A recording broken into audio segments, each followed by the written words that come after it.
The new LinkedIn Hiring Pro can't undo your last hire. The human postponer. They were the master of one phrase. I'll circle back on that. But 3 months later, you were the one doing all their work and wondering how big that circle is. But LinkedIn Hiring Pro can take the hiring load off your plate by automating the hiring busy work from the initial job post to scheduling interviews. Hire right the first time with LinkedIn Hiring Pro. Post a free job today at linkedin.com/quality. This message is brought to you by Apple Card. Shave ice by the beach. A trip to the state fair. And a throwback flick at the local drive-in. They're more than just items to check off the summer bucket list. They're also opportunities to earn 2% daily cash back when you use your Apple Card with Apple Pay. Apply for Apple Card now and use in-minutes with Apple Pay. Subject to credit approval. Apple Card is issued by Goldman Sachs Bank USA, Salt Lake City branch. Terms and more at applecard.com.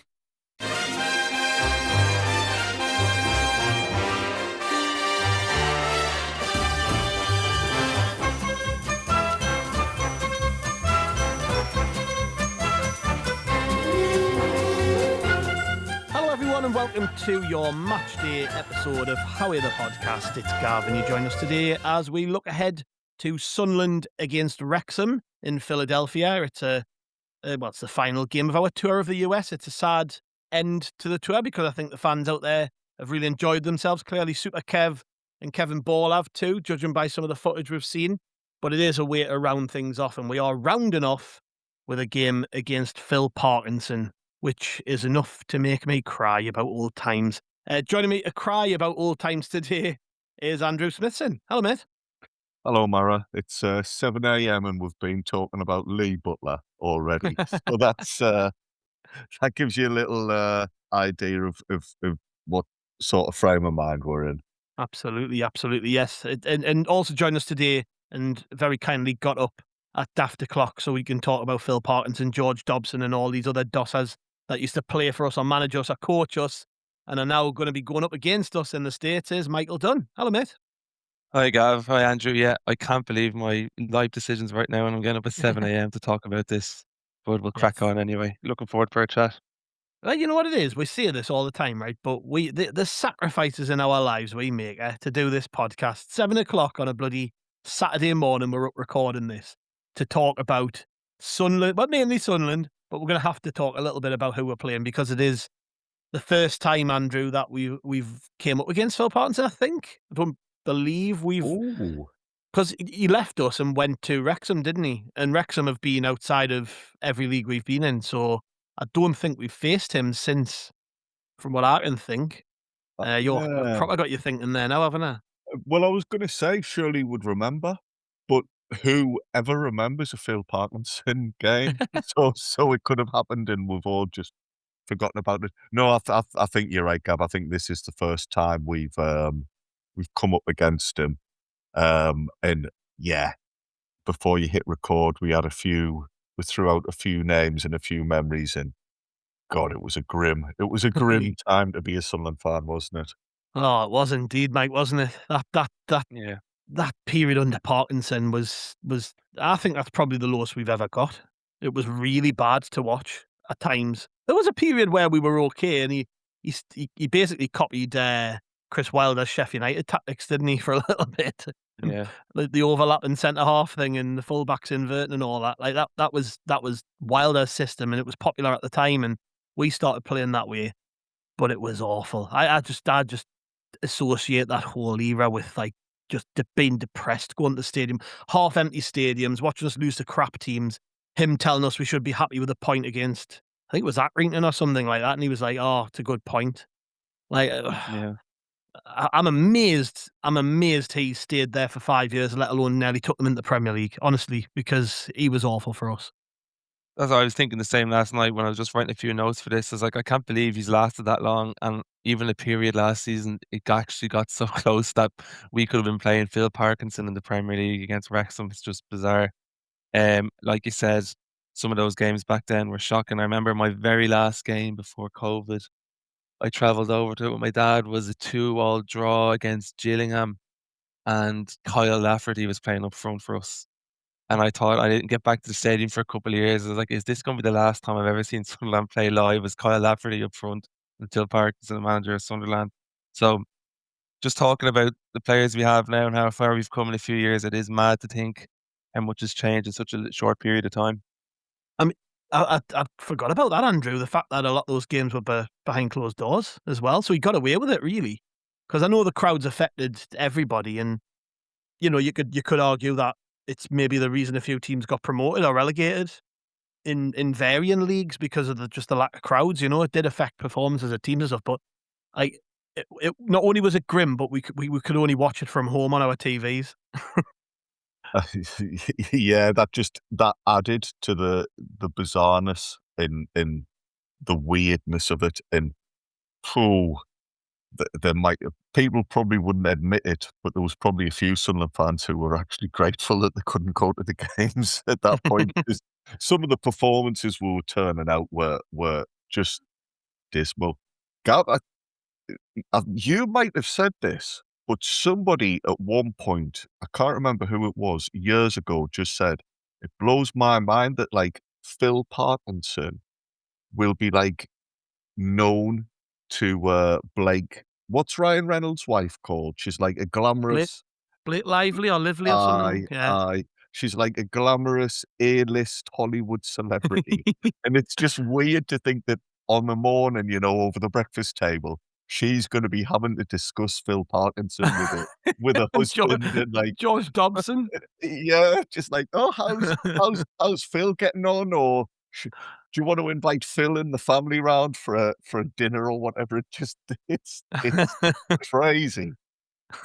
I've never been able to get my head around that. Like, some of the most famous people in the world idolize Phil Parkinson. It's just, yeah.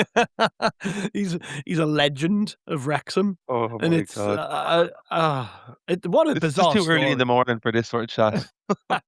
I know, I feel delirious, and I'm really sorry to the listeners for dragging you all the way back to 2019, because I didn't ever want to go back there, but it does kind of add a bit of pretext to this game, Mike, doesn't it? Because yes, it's a friendly. We know all the cliches when it comes to friendlies. I've trotted plenty of them out over the last couple of weeks. Um, but to me, it does add something to this game a little bit. You know, I want to see us beat them. I want to see Phil Parkinson looking as depressed as he made me when he was our manager. And to be fair to Wrexham, and again, pre-season results don't particularly matter, but they've had a decent pre-season when you look at the games they've played. You know, very narrow loss to Liverpool last time out on Thursday night, and it was 1-0, and Rio Ingamoa got the goal with about 15 minutes to go, so they'd kind of held firm for the majority of the match. And obviously we played Liverpool, so we know how tough even some of their young players are. They beat Leeds, who've just beaten us. They beat them 3-2. They beat Man United 1-0. And in the first game of pre-season, they got a draw in Poland. So, you know, that shows they've got a little bit of momentum, a little bit of confidence, maybe. Maybe they've got the jump on some of the better teams they're playing, because obviously they'd have been in pre-season training a little bit earlier. Obviously, their first friendly was played like a week before ours, I think. So, yeah, Wrexham obviously going to be quite a tough test, and I just think it's got a bit of spice about this game. Yeah, I think you're dead right. I think actually the fact that we recognise a lot of the players playing for Wrexham due to the bad times we had, and obviously Parkinson in charge, will make it probably the most intriguing friendly we've had so far. I think Wrexham are actually out in the cup next weekend, aren't they, against Middlesbrough? I think the Yes, first round of the cup. correct. Yeah. So So like this is this is probably their their last last friendly. game. Yeah. Didn't Exactly. think Yeah. about that. So they're probably going to nearly play their strongest lineup, you'd imagine, for this game. And it'll probably actually, as you said, like it probably will be our stiffest test so far. If they go with their best lineup, we probably will start bringing back a couple of the other lads like Sadiq and Diarra that only got about 25 minutes the other day. So I'm expecting a bit of a battle, a lot of physicality, and just hoping that maybe the likes of Ballard can get a few hits and a few of their big lads there as well. So I'm actually looking forward to it as well. And funnily enough, it's on prime Irish time, 5 p.m. telly as well, which is bizarre. I don't know why. Maybe it's a battle of the two documentaries is why the Irish TV are taking it on. So I'm actually looking forward to watching it. They've obviously had a very successful streaming platform documentary series, Andrew, as we have. And we've seen the effect of what that's had on our fan base. We've seen it over in the States, selling out a kit launch event in New York City the other day. Billboards in Times Square, the club taking over various cities. I think it's been great. But Wrexham have probably had or seen more of an effect of that side of things in the States than we have. And I would imagine the majority of the people in the stadium are going to be Wrexham fans. That's going to be quite interesting, isn't it?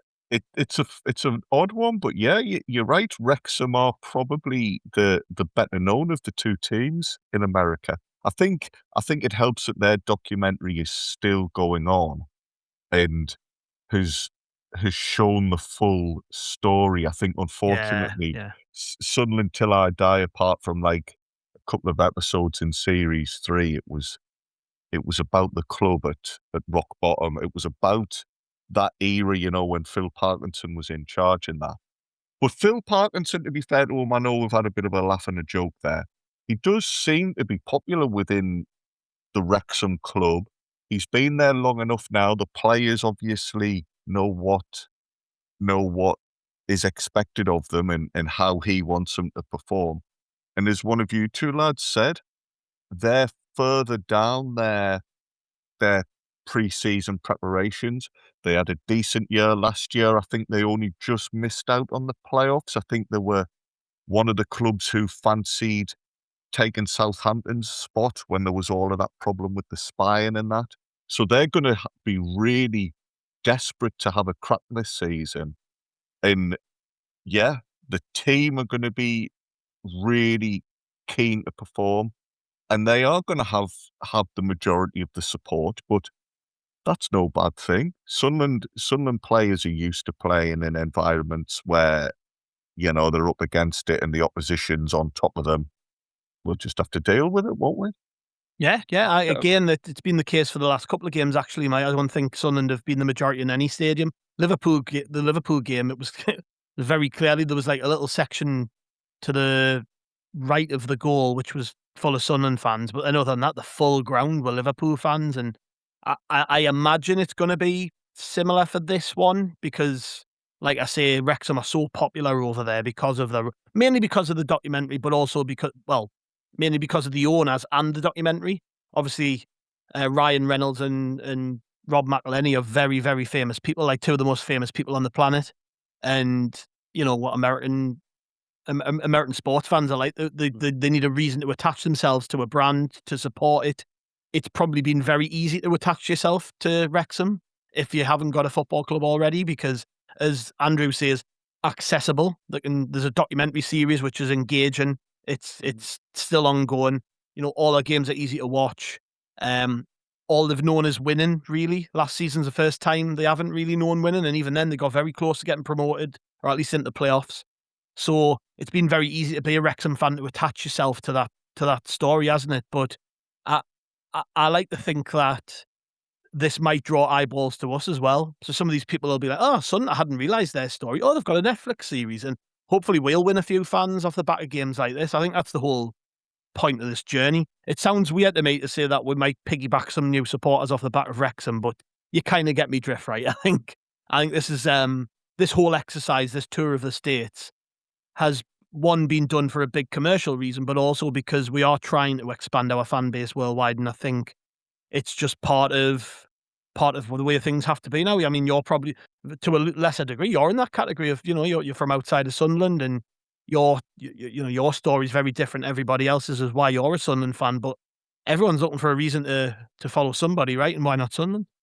Yeah, exactly. And no better time nearly to go just after the World Cup, when probably a lot of Americans are talking about the kind of the soccer, as they call it over there. So I think all that sort of stuff makes it was a worthwhile exercise for the club going over there, and it seemed to have been successful. I've seen a couple of kind of social media clips and articles written about them, and a couple of pieces in the newspapers over there. So that's all worthwhile. And like I said, Wrexham was probably the best game we probably had of the three. I thought the Leeds game looked kind of flat in terms of the atmosphere, and there was very few in the crowd. Any atmosphere whatsoever, unless when Elberg had the ball, he was getting booed for about 2 minutes every time he took the sting out of the game. That was the worst booing ever, by the way. It was like, it wasn't even a boo. It was it like it sounded like a billy goat. Yeah, yeah, it's out of bizarre. They haven't learned how to boo properly yet either. So, No. um, no, and I think that, as you said, like I think this is kind of a good way to cap the whole preseason tour off. It'll probably be the most competitive game we've had, and probably be kind of the most atmospheric match you'd imagine. I don't know what the size of the stadium is, but I'd say you'll get a big enough crowd at it. I did notice though the tickets I think were going on sale for like $90 as well, which is ridiculous for a preseason friendly. But No, the good ground was tickets, a half good empty crowd. the other day as well, which I don't get. Like, drop the tickets, get locals in. I know they've got to make a Exactly. bit of money, but I'd much rather the grounds were full. Yeah, exactly. They're just go but I think I looked at a couple of other sites, you can probably get them half the price just on resale, but yeah, $90 is a lot for a game, but Americans are mad as well, they'd probably still pay it, so you just hope it gets a good crowd at it. Yeah, yeah. I'm hoping, Andrew, that for Mike touched on it earlier there about Wrexham, this being their last game before they get into the real action. So that means they are probably going to be quite competitive, and at least you would imagine will be given their core group of players 90 minutes. But for us, what I'm hoping is that we match their intensity. We'll get on to team selection and stuff after the break, but I hope we match their intensity, because if they're going to be playing with a little bit more zip about their play, just you know what it's like in pre-season when you get that last game, it isn't full tilt. You're not seeing your team putting everything on the line like they do in a league game, but it is that little bit. There's a little bit more about it, isn't there, than there is a normal game. And obviously, we aren't at that stage in our pre-season yet, but they are. And I really hope we match that. Like, there's no reason why we can't. I think at times in every game I've seen so far in pre-season, the one thing that stood out about Sunderland is we have put ourselves about, and pressing's good. For instance, like our pressing compared to Leeds the other night, for instance, they didn't really press, where we were still pressing like the way we would normally, I would say. And the big tackles were going in at the back, and we saw that with Robbie battling with their defender, and we saw that with Ballard battling with their forwards and things like that. So I just hope that's what we do. I hope we see quite an intense game that's at a good pace, because that's all you want to see. Ultimately, you want to see the lads going at it a bit, don't you? You don't want to see game. It's silly, but you don't want to see games play at that pre-season pace. Not if you've paid $90 or No. however much the tickets were. I take your point about Wrexham. They might not be at full tilt, but they're going to be there or thereabouts. There might be one or two players, for example, who aren't even sure if they're going to be in the starting 11 when the competitive stuff starts. So they're going to want to be getting in the manager's mind. There's a couple of players, as was said, who've got links to Sunderland. They might want to raise their game.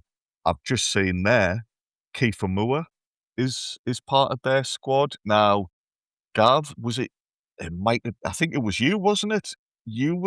Were you telling the story about how that deal was virtually done to come to Sunderland? Yeah, yeah. It was when I was talking to Conor Bromley last week. We were so he'd mentioned there was something in the book about it, and that it's a story I'd heard from Michael Beale himself about Kiefer Moore. When I'm trying to think who he was playing for at the time, but he basically had a choice of a bunch of clubs, and he came to Sunderland for talks. He went to other clubs for talks. He ended up at Ipswich, but he nearly signed for us. I'm glad he bloody didn't, but he did get the best assist ever for us in that playoff final, didn't he? So, so I'll always be a Kiefer Moore fan for that. Well, maybe Sunderland fans that have gone to the game, they'll give him a extra special round of applause Oh, I'm sure they will. if he plays. But he might feel as if he has a point to prove against us. I don't know. But yeah, Sunderland need to match that. Sunderland need to be up for it as well. From what we can tell, it has been a pretty brutal workout over there. The it's very hot. It's very clingy. It's not a jolly up. They've had loads of really intense training sessions. So this is now the time when you should see that starting to pay off, and the players should have plenty in their legs to compete against Wrexham. What really interests me as well is when you're talking about what the intensity will be like. Most of our pre-season games, Gav, are fairly well spread out. I think Mhm. we've roughly had one game a week. This is the only time when we played Leeds. Was that Thursday morning UK time? And Yeah, now we're yeah, going to yeah. play Sunday. This is the only example in pre-season we're going to get of what it's like when the squad have got a Thursday game and a Sunday game. And we're going to have to deal with that a lot in the season as well with Europa games. Yeah. So Lebris is going to want to know that the players can have games in quick succession and still hit the required levels. So yeah, the players are going to have to match Wrexham and show that they're able to do it. And again, that is perhaps more important than what the final score ends up being. Indeed, indeed. Right, let's go for a quick break, lads, and then when we come back, we'll chat a little bit more about who we think might start this game. So we'll see you after the break. Welcome back to Howie the podcast, and we are previewing Sunderland against Wrexham in Philadelphia. I keep having to check myself as to the location. I'm like, is it Philadelphia? In my head there, everything, time stopped still, and I was like, is it definitely Philadelphia? You're saying the right thing here. But it is in Philadelphia. Kickoff time is 5 p.m. UK time, 12 local time, I believe. Although apparently on the tickets, the kickoff time's wrong. So if you are in the States, I hope this isn't the first time that you're hearing that the game actually kicks off at 5. I did actually confirm it with the club as well. I went to the club and asked that because a few people were asking the question about it. So yes, it does actually kick off at 5, as it says, advertised virtually everywhere. And Mike, before the break there, we're talking about intensity and matching Wrexham and all these things. But and this is something I got from Regis Lebris when he was talking after the Leeds game is we are very strict and set to how many minutes players are getting. I say strict. Robbie was allowed an extra 5 minutes by all accounts, and he did have a little laugh about that. But regardless of what Wrexham are doing, what stage of pre-season they're at, the fact they'll probably be giving 90 minutes to players and things like that. The only Sunderland player I believe who's had 90 minutes in pre-season so far is Melker Elborg. So we've not, we haven't reached that stage where we're going to start giving 90 minutes out to people. But we know kind of how he's going to handle this game because of basically how he handled the last one. So you would imagine Brian Brobby will get, I think he basically said they would get 45 minutes, didn't he? The World Cup players. So let's start with the World Cup players. Brobby 45 minutes, Angulo 45 minutes, Siddiqui 45 minutes, Diarra 45 minutes, Adingra 45 minutes. And we don't know about Robin Roofs. I've got a feeling he might get an hour just because he's a goalkeeper, or maybe at least an hour 70 minutes maybe for Roofs, but he didn't play in the last game, did he? So Roofs might be slightly different, but for the outfielders, we're looking at probably 45 minutes. So that helps pick the team to a degree, doesn't it?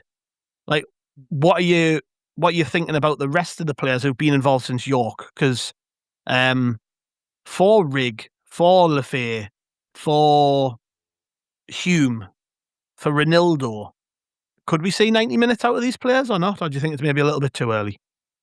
I doubt it, just because it's the last kind of game of pre-season. I think he'll probably spread the minutes out kind of more evenly amongst all the players in the squad. But like you said there, I do think he'll increase the minutes on the lads sort of that just came back from the World Cup.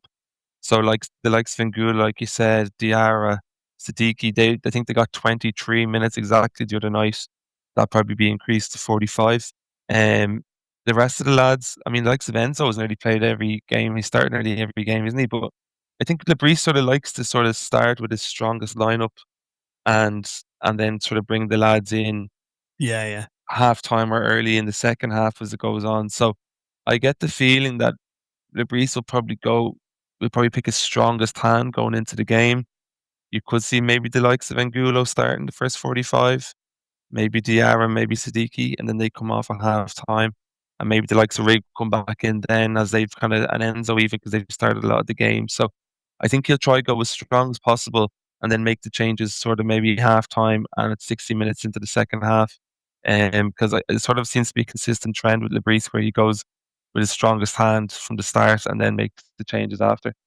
Yeah, what do you think, Andrew? Where do you see the sort of rotation in this game and how he might start things? I've got to be honest, I tend to agree with Michael. I think, I agree in the fact that Lebris likes to start strong, but he's got a lot of different plates to spin here, hasn't he? He's got to try and make sure he gives everybody the right amount of game time. I think there is a point in pre-season where you stop prioritising minutes for young players, which sounds harsh, but that's what happens generally. very early in pre-season, they'll get like full half, some of them, sometimes 60 minutes. Whereas, I don't know whether it'll be this game or the next, but we are running out of games. There will be a point where we probably only see Tutierov, Proctor, maybe one or two others for a little bit. So, what do you think you'll do? Well, on that point, funnily enough, I do think this will be the last game that younger players or fringe players get as many minutes. I think after this, we've only got 2 more matches, and we'll start to see Lebris focusing more on patterns of play and tactics for the season. Yeah. So, yeah, I think against Wrexham, because of some of the reasons we've mentioned, because Wrexham are going to be up for this, we are going to have to start the game looking strong. We are going to be giving minutes to the more senior players, but come 55, 60 minutes, players like Proctor, players like Tutierov, who have done well in pre-season, have taken their opportunity. This will be their last chance, I think, to really show what they can do. On that note, funnily enough, I don't know if anybody else has picked up on this or if I was slow to the party. I hadn't realised that Ajay Elise hadn't gone to America, but is away with the under-21 squad. I think he started for them, so I don't know if that's just a case of he needs more minutes and he had more chances of getting them with the younger group. But that took me by surprise. As for the lads who are in America, I do think there'll be a fairly decent spread, and most bodies are going to get time on the pitch. But then, yeah, we're going to see things ramp up after that, and that is when Lebris has to get a bit more, a bit more stern, maybe, and maybe say to those younger players, you've had your chance now, but if you want more minutes, you're going to have to show it on the training ground and show back in England that you can keep those levels going for the next couple of months. Yeah. A couple of things, Mike, that you would like to see out of this game in terms of anything really, performance, tactics, certain players. Is just a couple of things that you would like to, by the end of the game, be sat there going, yeah, glad we saw that. Well, beat Phil Parkinson would be the number one. After all these years and all the misery he's put us through, at least get a win against him would be a good start. And maybe just to reiterate how absolutely hopeless he is, would be good if we beat him well. But I actually would like to see Mundell do well. I think I watched majority of the Leeds game the other night now, and I actually thought he kind of struggled a bit. I just thought his touch was off. He kind of looked a little bit sluggish. But I still rate him actually highly as a player. I kind of wouldn't mind seeing him do well. Like, kind of rooting for him a bit since after the couple of injuries he had last year as well. And just get minutes into the main lads, no more injuries going in, because after this game, we've 2 games left, like Andrew said, 3 weeks to the first day out. You just don't want to pick up any injuries. But yeah, majorly just get a big win against Parky would be a good start. Yeah, what about you, Andrew? I think that's a good point about Mundell. It would be nice to see him have a good game and get a bit of a confidence boost. I'm keen to see what Adingra does. Don't know whether he'll start or whether he'll come on in the second half or whatever. But just at this moment in time, is there the chance that he's going to get himself back in the reckoning for the first team? Was it you who made this point the other day about the fact that he's in America in the first place? I can't remember if it was you. Somebody made this point on the pod the other day where there are like you mentioned, Elise there. Elise has been put with the 21s. There are other players who aren't even in any of the squads.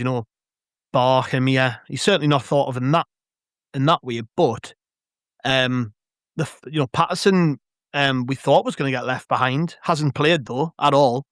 But Adingra has featured, and it does make you wonder, doesn't it? Are they considering him? Are they taking an extra look at him? Maybe, Yeah. It wasn't me that made that exact point, but I do agree with it. But you'll take the credit. Go on. Yeah. Definitely. I mean, the fact that we can't remember who said it, there'll be one of the lads now shouting at us, listening to this pod saying, "It was me, man, you." So yeah, I'd like to see what Adingra does, and maybe we could get a better idea of if he is in contention, and I don't know. Other than that, just more clues as to how we're going to approach the season. There was times in the first half against Leeds where we were definitely quicker to get the ball up front. We were definitely trying to be in and around their back four and pinch the ball off them. That died off as the game went on and the humidity started to take its toll on the legs. But a bit more of that, just give us an idea of where the team's heading. And I think if we do that, everybody comes away, we can probably look at this as being a successful tour. It's definitely been successful in terms of the marketing and that, like you mentioned, Gav. But hopefully Lebris and his coaching staff come away from it too, thinking it's been a worthwhile trip. Yeah. I mean, you kind of touched on something which I was going to say as one of my points there, which is I want to see us just be a little bit more clinical. And that doesn't necessarily mean goals, because we've scored a few goals in pre-season already. But I mean, just the other day, it was like great move, great passing moves up the wings, back inside, back out wide, cut it across the box, nobody there. Or dinking the ball into the penalty spot, getting heads on it, and the headers being weak and things like that. You know what I mean? Like, we would just, honestly, if we'd been on it the other day, we could have had 4 or 5 goals, maybe more. And that's all I want to see. Maybe just that dial up a bit. You know, now Robbie's had minutes. Can we see him maybe getting some of these shots away that he was in good positions? He just didn't get the shots away the other day. People testing the keeper from range, just testing the keeper actually in general. We had loads of the ball against Leeds, but I don't think Ken's really made a save for them. So just make the Wrexham keeper work a bit. Let's have fun with it, like we seem to do at York and like we did in the times against Liverpool. You know, yes, we've got to be composed. Yes, we've got to make sure we're not overdoing it because it's just a fitness exercise. But at the same time, let's give the people who have spent $90, $100, $200, whatever it is on a ticket, let's give them something to go home and cheer about, because they've spent an awful lot of money to be there. Let's make it entertaining for the fans. At the end of the day, none of us are arsed if we get beat. It's, you know, let's make it entertaining as possible. Let's have fun with it. And like you say, we could concentrate on patterns of play when we play the 2 French sides in the coming weeks. So let's just, I want to see the players enjoy it a bit and give us all something to cheer about. Because that's one thing as well. Wrexham's players will probably have a little bit of confidence from playing fairly well in their games and winning and scoring goals and things. Let's do that ourselves. Let's, if we can get a win here, it just rounds off the trip nicely, doesn't it? And it makes everybody happy going home, and it means we can go into the next week where it's going to be full on preparation mode, but back on British soil. It just makes that a little bit more intense, I think. And that's what I'm hoping for. Some goals, good performance. But we'll see. And I want to see Phil Parkinson crying. It would be lovely if it was like 20-0. Just not asking for much, Sunderland. Just, 20 goals, send him home crying. Maybe get him sacked on the touchline with the Disney cameras filming it. That would be nice. Let's do that. Anyways, chaps, thank you very much for joining us. It's been a pleasure as always. And like I say, we'll be back with a reaction pod after the game. I can't remember who's put the hand up for that one, because we just have so many podcasts that I just lose track of things. Mike, I'm looking at you as if I think you said you were, but I don't think you have. It might just be me talking to myself. No. Actually, I think it's me and Kelvin for this one, so that should be fun. So yes, thank you very much, lads, for joining us. Been a pleasure. Thanks, Gav. Yeah. Good. No thumbs up from Andrew because he's learned his lesson. He's going to do thumbs up. I have learnt my lesson after I got told off you. But yeah, Gav, to talk about we're not bothered about pre-season and results don't count. I think we're signing off by saying, we want a 20-0 win just to see Phil Parkinson unhappy. I mean, just contradicted ourselves completely. Yeah. I'm an absolute liar. I just want to batter Phil Parkinson. Just do it for me, please, lads. Go on. pull your fingers out, lads. Yeah, and if we get beat, can I just say this? If we get beat, please, can people not, or if someone makes a mistake in the game, right? Like Elborg did, can people not just flood to Twitter and slag these people off? They see it, right? if I was a 20-year-old footballer and I'd made a mistake, I'm pretty sure I would probably go to social media at some point and see my name, and I would read all that stuff. So anyone listening, if that was you the other day, don't do it, please, because it is just a pre-season game. The only person that I'm giving you permission to give stick to is Phil Parkinson, right? And he's an old man. He can take it on the chin. He's had plenty of stick off Sunderland fans in the past. I'm sure he can take it for one more day. But no, in all seriousness, yes, let's be mindful of that as well. I think that's a good message to leave off on. Thank you, chaps. Thank you very much to our listeners. We'll be back with a reaction pod after the match. We'll see you then.